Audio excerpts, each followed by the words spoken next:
Hey, what's going on, guys, and welcome back to another episode in my Football Manager series. This is episode number 10, and today we're returning with a brand new season as our second year at Carrow Road gets underway as we begin life in the Championship. In today's episode, you'll see what happened in pre-season for our season opener away against Oxford, and of course, we've got the transfer special as well. Let's just get straight into it. And of course, we will begin the season with the transfer special. I know you guys love the transfer special episodes of Career Mode, and hopefully you are excited for the first one of the series. And basically, for new viewers to the channel, in my Football Manager saves, at the start of every single season, we play the first game of the league campaign ordinarily, and we'll also do a transfer special where I go through all the outgoings and all the incomings to the club, revealing the new signings one by one. So yeah, I know you guys love the transfer specials, and hopefully you'll enjoy the first of the save. And it was a crazy transfer window for Norwich in the summer, as we anticipated as well. Due to our relegation from the Premier League, there's going to be a lot of outgoings and quite a few new incomings as well. And we will start off with the outgoings of the club, where as you can see, we raised £22 million for loads of players to end up leaving the side. Now, of course, there are quite a few loan deals here that I won't go into too much detail with, and a couple of youngsters leaving the club as well. But the most noteworthy sales, we'll deal with these here, and we'll begin with Alexander Tettey, who was, I believe, our vice-captain last season. He was in his final year of his contract, and I just decided to cash in on him, get a couple of hundred grand for him, and sell him to Social. So farewell to Tettey. We also saw the sale of Tim Closer, who was our experienced Swiss centre-half last year. He left to Basel for, was it 3.3 mil? It was indeed, so I'm totally fine with that, as we've got enough for depth in the CV position now. And we saw a couple of other players as well. Maurice Liner, who was loaned out last season, he was sold to Galatasaray for 6.75 million. Really happy with that sale there. He's only got 9 determination and 10 teamwork, so of course he was going to go after he came back from loan. And Kenny McLean left for £8 million to Jeonbuk Hyundai Motors. I mean, that is a bizarre transfer as Kenny goes to Asia, but that'll be a weird spin-off. Kenny goes to Asia, but yeah, he's off to Jeonbuk, and £8 million that sale. What a fantastic sale that was. And the final sale I show you was Josip Durmic going back to his home country as he joined BSC Young Boys. We do have to pay a little bit of his wages whilst he's out there right now, but he left for 3.4 million. To be honest, he scored 1 goal last season. He only has 10 for determination and 10 for teamwork and 11 for work rate, so I just wanted him out of the club, as of course this year we're going to put a lot of our faith in young Adam Ider. So yeah, lots and lots of departures in the end from Norwich City in the summer, as we were expecting. However, what you guys are finding out is that Buendia is still here. Yes, Buendia has not left the club. He is still here, as is Ben Godfrey, as is Max Aarons, as is Jamal Lewis. Yes, it was really important to me that we kept the core here, and as you can see, none of those players left in the summer window. I managed to keep them here, basically against their will. But that's the list of departures regardless, and now let's move on to the signings. There were several new players coming in the window. We spent a lot of money in the transfer window too. Let's reveal them one by one, from least exciting to most exciting, and I must say, I think you guys are going to be really happy with the business we did. Let's just get straight to it.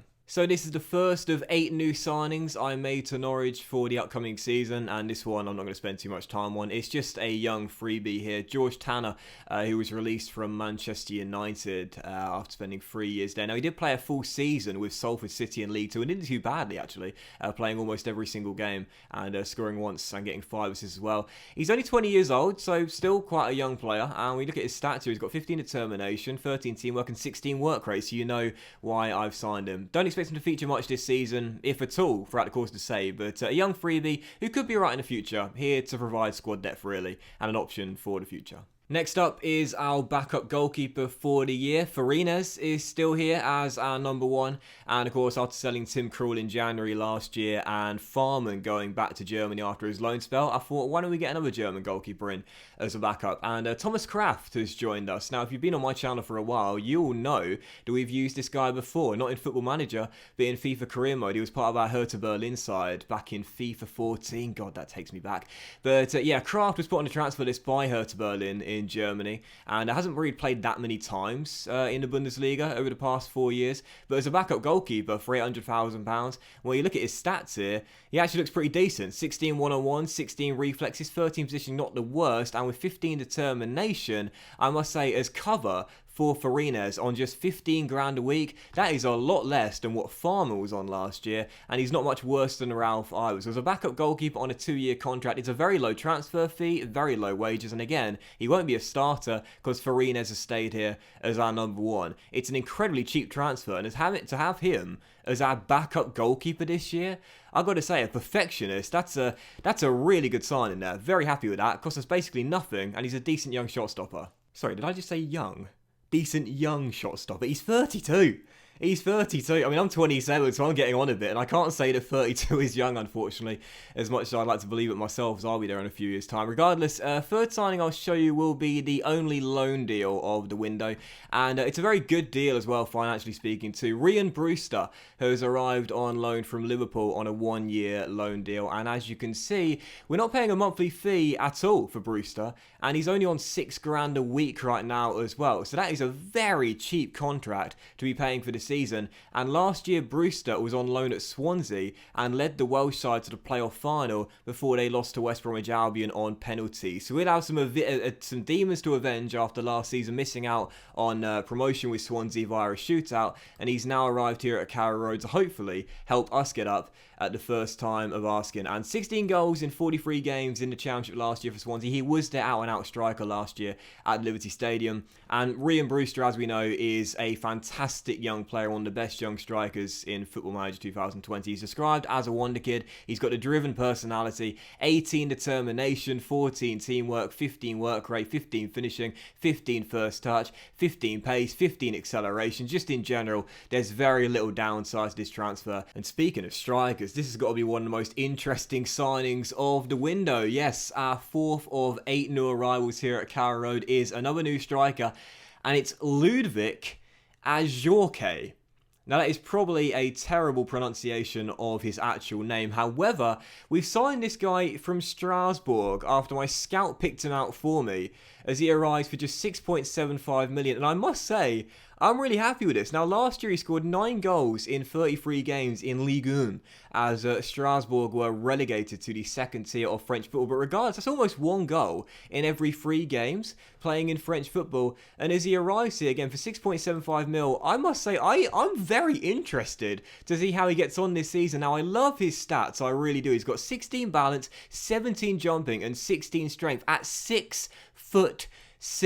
This guy is a man mountain, and no surprise, his best role is target man in the striker role at 6'6". You can't miss the target with this guy. But regardless, he's got great mental stats as well. 15 determination, 15 teamwork, 16 work rate as well. So again, as a supporting target man in this team, he's a different option to what we have right now. We haven't had a real physical player like this in terms of height and strength, but now we've got one. I love his mental stats, I love his physical stats, and technically too, 14 finishing, 12 first touch, 16 heading with 13 technique as well. Technically, he's not bad whatsoever. And I love these kind of signings here where you probably never heard of the guy in real life. I'll be honest here, guys. I'd never heard of this guy in real life before, but your scout recommends him to you. You take a gamble, and sometimes they can become a fan's favourite. And as we are now halfway through the new signings with the club, let's take a look at the 5th new arrival in the summer window. And I think we're going to go with the first signing I made for the transfer window, and at the time, this guy set a new club record for most expensive signing ever. Since he signed, we've then broken it, but I must say, I'm very, very happy to have this guy in. Oh yes, oh yes, oh yes, he's one of our own, he's one of our own, Ben Thompson, he's one of our own. Yes, Ben Thompson has swapped the den for Carrow Road, and I am just so happy to have him now. Of course, if you watched last season, you would remember he scored against us in the FA Cup. Was it 3rd round or 4th round with Norwich City when we went away to the den to force a replay at Carrow Road? But no hard feelings between myself and Ben Thompson. I am a massive, massive, massive fan of the guy, and it feels so good to have him here at Carrow Road. Now, we signed him for a club record fee at the time of £10 million. And last year, as you can see, he was ever present in Millwall's Championship season, playing 41 out of 46 games, scoring 3 times, getting 3 assists, and averaging a 7.01. And this is the sort of player we need in our Norwich team if we're to get promoted back to the Premier League at the first time of asking. Hard-working, driven type of characters. And Thompson has got some absolutely fantastic stats. Now, physically speaking, the guy keeps hold of his body so well. 18 natural fitness and 17 stamina, and that is so crucial on a box-to-box midfielder or a ball-winning midfielder. They need to have energy for days. Ben Thompson has got that. Technically, he's not bad either. 14 passing, 15 tackling, 12 first touch, not bad, and 14 dribbling, so he knows how to control the ball too. But mentally is where he excels, and that's why I'll sign him. 17 aggression, 16 bravery. Okay, these stats here aren't the best, but 14 determination with 17 teamwork and 17 work rate. He gets the crowd going, he dives into tackles, and Ben Thompson is the sort of player I absolutely love. For £10 million, so glad to have him here. After so many years at the Den, he finally leaves on a permanent deal and comes to Carrow Road, and with his stats, him playing through the middle of the park, I'm just so happy to have him here. £10 million to fee, it's a lot of money, and again at the time, it broke the club record fee, but I love his stats, I know this guy works hard, and that's what I require of every one of my players. Thompson is in, and I'm going to love having this guy as part of our Norwich team. Welcome, Ben. And the 6th of 8 new arrivals I will show you guys is, I think, the final signing I made for the club. He came in on transfer deadline day, and I must say I'm really happy to have this guy here as well. Like Ben Thompson, he's a hard-working central midfielder that's best role is a box-to-box, and it's Harrison Reed who has signed for Norwich City on a very cheap transfer at just £4.1 million. Now, as you can see, he spent several years at Southampton but never broke into the first team at St Mary's, and of course actually did spend a year on loan at Norwich City a few years ago. Now he's back here permanently after a very successful last season out on loan at Craven Cottage with Fulham, as he helped them get promoted in 2nd place last year in the Championship. Like Ben Thompson, really hard working player from the middle of the park. It's a 3-year contract. It's quite an expensive one on 25 grand a week. However, last year he got Fulham promoted, and that's what I'll be looking for Reed this season, to get us up to the Premier League, and I think with the experience he's got doing that, he'll be able to do it for us this season as well. Harrison Reed is in, and again for 4.1 mil, very, very good transfer. And there are 2 new signings to show you guys. Which one do I reveal to you first, though? That's the question. Well, last night I showed you one of these 2 on Twitter. If you don't follow me on Twitter, I revealed one of these signings to you last night, and I must say I think it's the most interesting signing of the window, but I'll show you him first. Welcome to Norwich City Football Club, Ebrechi Eze. Yes, Eze is here. And I must say, I'm so happy to have him. Now, if you watch my FIFA 20 career modes, you would know we've had Eze during our time with Sheffield United. And he's been a bit of a fan's favourite at Bramwell Lane in that save. And I'm hoping that Eze will be just as good in Football Manager as he has been for me in FIFA 20. Now, of course, if you don't watch Championship football in real life, Eze plays for Queen's Park Rangers. And at Loftus Road, he's had a great season this year prior to the stoppage of the season due to the coronavirus. He's definitely being scouted by some Premier League sides, but in the game, Queen's Park Rangers last season were relegated to the Championship despite his best effort, scoring 12 goals in 43 games. So Eze wanted to leave, he didn't want to play League One football, and we managed to snap him up for £11.5 million. No sell-on fee percentage either, it's just a straight £11.5 million deal, and as Eze comes in, I absolutely love this guy's stats. Now, physically, he's got great balance at 16, and he's pretty quick as well with 14 acceleration and 15 agility too. Technically as well, 16 dribbling, I love that. 9 crossing's pretty woeful, but 16 dribbling is great with 13 first touch. You can shoot with 12 long shots, 14 passing, and 15 technique as well. And mentally too, he's got decent vision at 14, but look at the stat that jumps out here, 17 flair. He tries tricks, he runs with the ball often, and I think this is the sort of character that will get bums off seats at Carrow Road on the left-hand side here at Norwich City. You can either play through the middle and be direct, or you can play out on the side, on the left-hand side, and cut in and shoot on his right foot. Either way, he's a natural in both positions, and again, for 11.5 mil, look, this guy's good enough to be playing Premier League football one day, and hopefully he'll be playing it at Carrow Road as well. And so the final signing I will show you guys is probably not the most exciting, but I would probably say the best deal of the window, and I literally cannot believe I managed to pull this off. The transfer fee was a lot cheaper than I thought I'd have to pay, and I didn't think he'd want to take a step down and play in the Championship, but he decided to stay here at Carrow Road after a loan spell last season. Yep, you know who he is now. Welcome to Norwich City Football Club on a permanent deal. Rob Holding has decided to stay on here at Norwich City on a permanent deal. Honestly, I can't believe he decided to swap the Emirates Stadium for Carrow Road and the Premier League for the Championship. Is this his level? Second tier English football? I don't think so myself. In my opinion, this guy's more than good enough to be playing in the Premier League week in, week out, and hopefully he will be next season if he gets us up this season. Now, of course, last year we loaned in Rob Holding from Arsenal and spent $750,000 to get him, and when he came in, he really shored up our back line as part of our back four and was a crucial member to have when Ben Godfrey went down. He averaged a 6.95, which is pretty impressive for a centre-back as part of a relegation threatened side. It did end up going down, and there was an optional future fee of £20 million.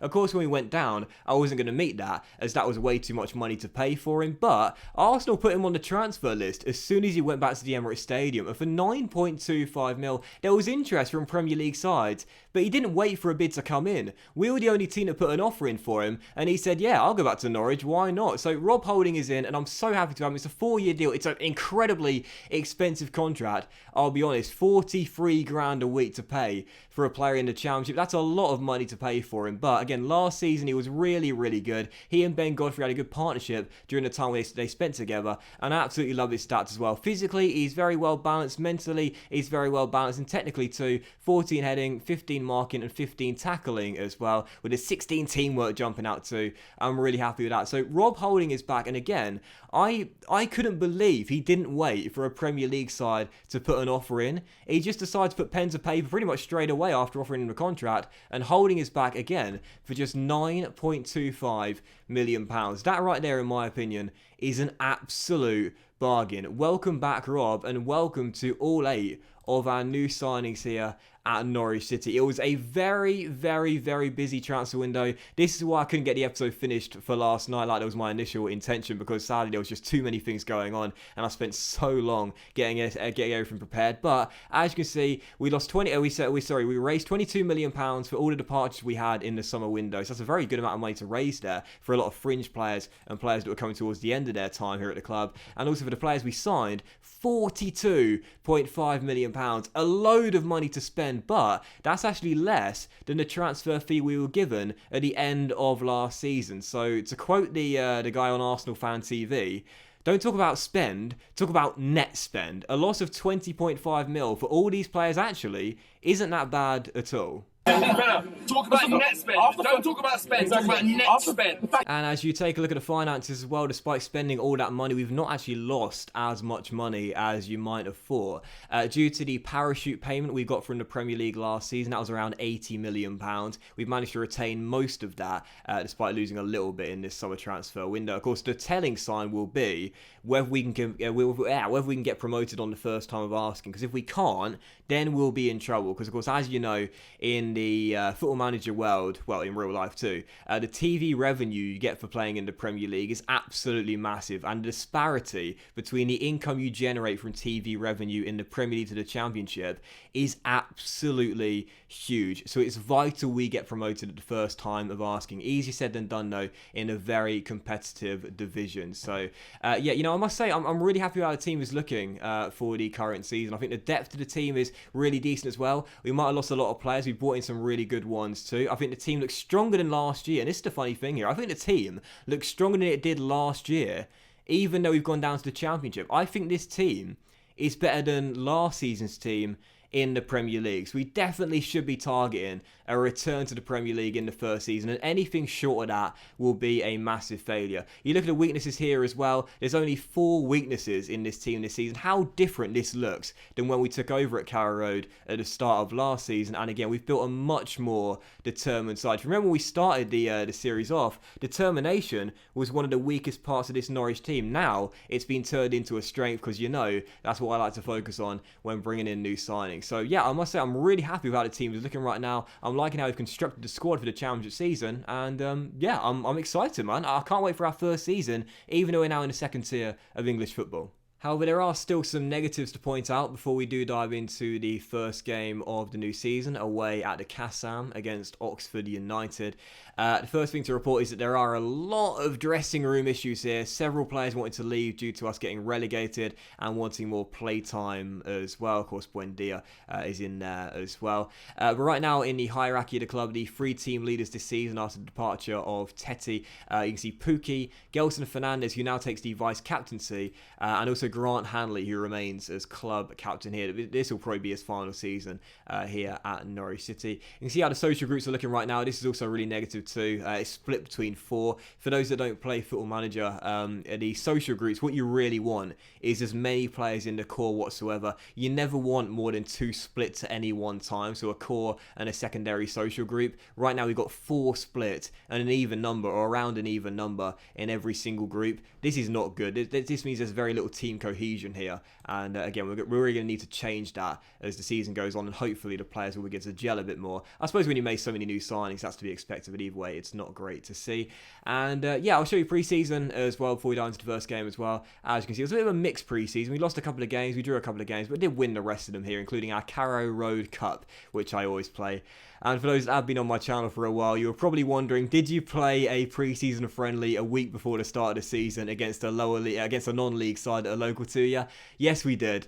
It's the testosterone flowing game, I call it. We beat Norwich United by 6-0. So they will be like our Cardiff Canaries in this Football Manager save. Norwich United. We'll play them every single year, a week before the start of the season, thrash them to get the testosterone flowing. So that's pre-season. That's how it went. And also, by the way, in the EFL Cup, we've been joining against Burton Albion in the first round away at the Pirelli Stadium. And I suppose just a couple more things to show you before we dive into the first game of the new season. First, the competition's overview, where as you can see, we're expected to reach the 4th round of the Carabao Cup and reach the 5th round of the FA Cup, but I don't really care one bit if we fail those cup objectives right there, because the only thing that matters to me this season is getting back to the Premier League instantaneously. Now, you might notice that the board have actually said they only want us to reach the playoffs this season and not go up automatically, so what a luxury that is. We don't need to finish in the top 2. We can do it via the playoffs, and the board will still be okay if we scrape 6th on the final day. But again, the only thing that matters to me is that we go up this season to the Premier League. I don't care if we get knocked out in the first round of both of these cup competitions here. I just want to be playing Premier League football next season. So yeah, the board wants to reach the playoffs. And by the way, for those that don't follow me on Twitter, we have had a change in the board as well. For those that don't follow me, basically we had a takeover in the summer transfer window, and yeah, Delia Smith has already got fed up with me after 1 year. She'd been at the club for over 20 years, like 25 years, and she'd already been fed up with me after 1 year, so decided to step down. And yeah, takeover was completed. Sadly, we didn't get any additional money for it, but yeah, there's a new board now, and they've said to us this season they just want us to reach the playoffs in the Championship, which we should be able to do, because when you take a look at the season preview here, we're actually anticipated, or I should say predicted by the media and by the bookies as well, to finish in 2nd place this season. So yeah, playoffs definitely achievable. Anything outside the top 6, and I think I'll probably resign myself, to be honest. But yeah, regardless of the staff as well, one brief thing to report is we did lose quite a few staff members during the season. Many staff members decided to leave the club and go elsewhere. So there's been quite a bit of a change in our backroom staff. The most noteworthy additions to our staff, though, are Jaap Stam as our new defensive coach. You gotta love it. And my new right-hand man as well, Gianfranco Zola, has joined as my assistant manager this year after Reimer decided to leave and become a permanent manager out in the Bundesliga for Hoffenheim. So can't blame him for leaving, and Zola is the man I'm going to look to on the dugout this season to basically do all the tactics for me when I'm fucking everything up. But yeah, Zola is in as my right-hand man for this season. So I can't think of anything else I wanted to show you. So let's just dive into the first game of today's episode then. And we are indeed away at Oxford United, who were promoted from League One last season. So it's a recently relegated side versus a recently promoted side for the first game of the season. And let's see if we can start off our Championship campaign with a win here away at the Cassan. We are favourites for it. We're expected to go up this season automatically, and I'll be disappointed if we fall anything short of the playoffs. Heading into the first game of the season, we'll be starting with our 4-2-3-1 control possession style of play, just because I love to watch us knock the ball around, and I don't want to make change to these tactics here because I really like to watch it. And I think we play well in this system too. And on the injury report right now, only Hernandez has come back from pre-season injured. Gelson Fernandez is suspended for our first game of the Championship season. Shock horror. He's a walking yellow card, this man. And Dembele was away with the under-19s with England in the summer. And he won the European Championship, by the way. Dembele was part of the European Championship under-19 winning squad. He's a bit too tired to play the first game of the season, and thus he will miss out on the matchday squad. So this will be our team then. We've got Farines in goal. About for Lewis, Holding, Godfrey and Aarons with Tribal and Ben Thompson through the middle. Cantwell's on the left. Buendia is on the right. I can't believe I've still got Buendia here. And Eze is playing through the middle, supporting Adam Ida, who takes the number 9 jersey this year. I'm putting my faith in Ida this season. Come on, Adam. Show us what you can do getting given the number 9 jersey. On the bench, we've got Kraft, Bushiri, who came back from loan. This is Rocky Bushiri, came back from loan last season.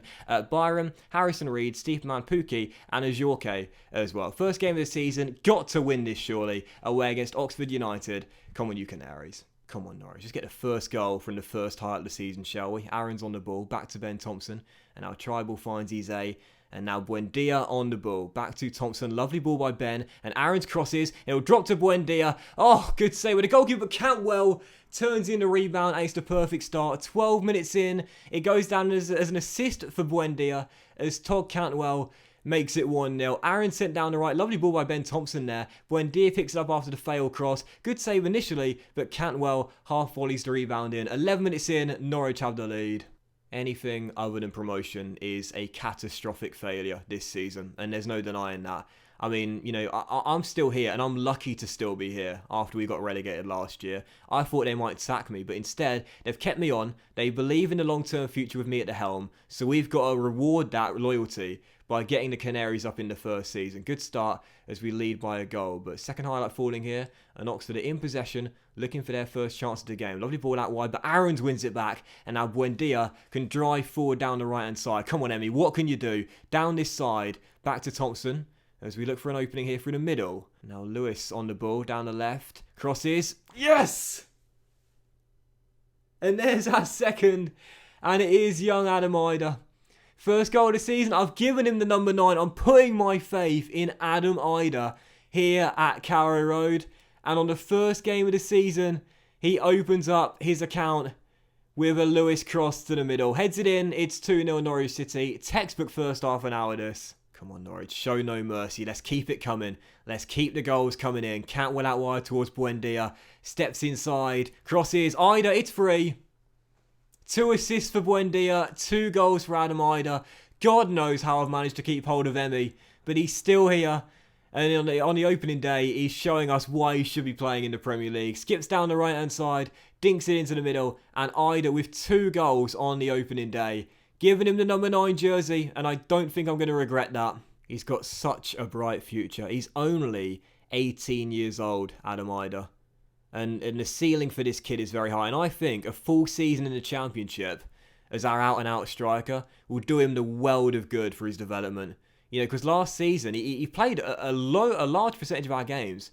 But, of course, he had to share the limelight, particularly with Teemu Pukki and a bit with Dermich as well. But this season, despite the 2 new signings for the striker role in Ajorque and also Rian Brewster on loan, I'm putting my faith in Ida as our main out-and-out striker. As Mason hits the post and Holding puts it behind for a corner. I want 30 goals out of Ida this year, and that's definitely doable. Corner for Oxford, and sadly, the clean sheet has gone. 5 minutes to go in the game, and our perfect performance has had a little bit of a negative added to it. Rodriguez's corner whipped into the middle. Dickey heads it in from close range, 3-1. I must say the second half performance was a little bit disappointing. So a few concerns on the opening day, but for the most part, it's Harrison Reed. Should have scored on the opening day on his debut for the club. Robs his man, but couldn't finish it. And the score will end up being Oxford United 1, Norwich City 3. So not exactly a picture-perfect opening day. It was set to be that way at half-time, but not a great second-half display, but a win regardless. 3 goals in 35 minutes as you win the game by 3-1. And I will say I'm very happy with the result and your performance as well in a very good opening day victory and a statement made on match day 1 of 46 in the Championship. We are down to the second tier, but we don't plan on staying more than 1 season. We want to get straight back up to the Premier League, and that's the way to show all the teams in this division we are going to be one of the front runners this year. But that was today's episode of my Football Manager Save, guys. So big thank you for watching. We hope you have enjoyed it. And if you did enjoy today's episode, then please do drop a like. Much love to you all. Have a fantastic weekend, and we will return in the very next episode with games against. Let's gather some pace, shall we? And I'll tell you what we'll do. We'll come back in late September to early October with Aston Villa away at Villa Park, who I believe will be one of our main promotion threats this season, and Nottingham Forest at home as well. So have a great day, guys. Much love to you all, and I'll see you for our next episode in my Football Manager series very soon.